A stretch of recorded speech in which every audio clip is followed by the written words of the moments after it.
Well, we have been talking about it now all weekend. Everyone is gearing up for the Firestone Grand Prix of St. Pete, and we are too. We've got an Indy Car right behind us, and I was going to say I'm joined now by Kim Green. Kim, what do you do? Just travel around with this baby? You know, I wish I could put that in my garage every night, but this car belongs to Indy Car, and they're a great partner, and they bring the car to town for us to excite some of the fans and some of the local broadcasters and take them for a ride around the streets. Oh, which I definitely will be doing, but first we do want to talk about the Grand Prix a little bit. I have yet to be there. Now, I've seen the Indy cars as far as like Indy 500 on the normal tracks.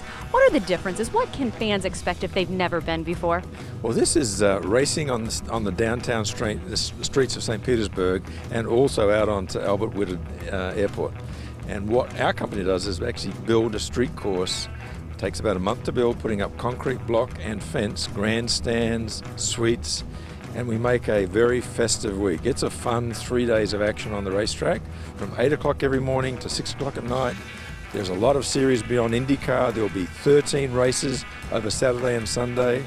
Great food, lots of fun and entertainment, lots of exhibits. It is more than just a race. It's an event, and it's happening in St. Petersburg.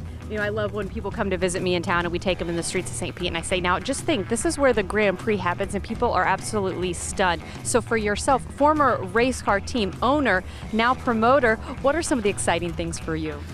Well, I mean, it really starts. The excitement's starting to build already, and we'll have the street legal two-seater doing some tours over the weekend, and actually it'll be over in St. Pete Beach later tonight. So fans, if they show up over there, they might see it and get a ride. We start closing the streets up on Wednesday, the final streets. All the teams start showing up on Tuesday and Wednesday, and then on-track action from Thursday afternoon onwards. We're doing some media rides. I hope you're going to come down and get a ride in the two-seater on the racetrack. Really what the fans can come out and enjoy is Friday is a great day where they can sit anywhere in the grandstands, no reserved seating. There are great food vendors, there's great exhibits, there's so much different action.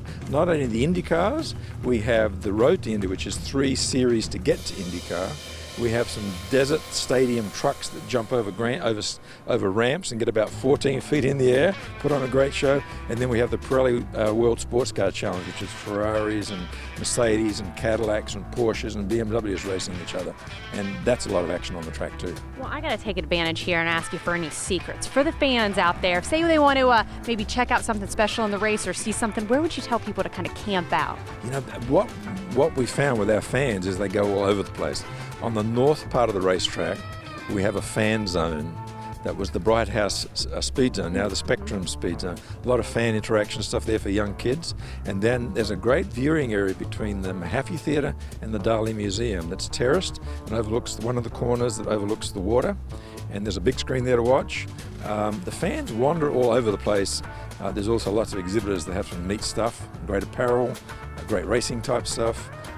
You can buy boats, you can buy cars, you can buy whatever you want there. It is a lot of fun. There's also a new area for the general admission area at Pit Inn. We've put in a raised platform area, bar area, for the fans that want to see the cars coming down to pit lane and on the front straightaway. That's always fun to do. I always like doing that. It gets crazy sometimes there at Pit Inn.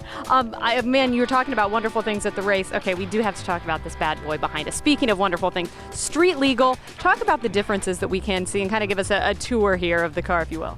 Well, we have to make it street legal, so it's got to have headlights. It doesn't have to have windscreen wipers or mud guards and things like that, but it has to be follow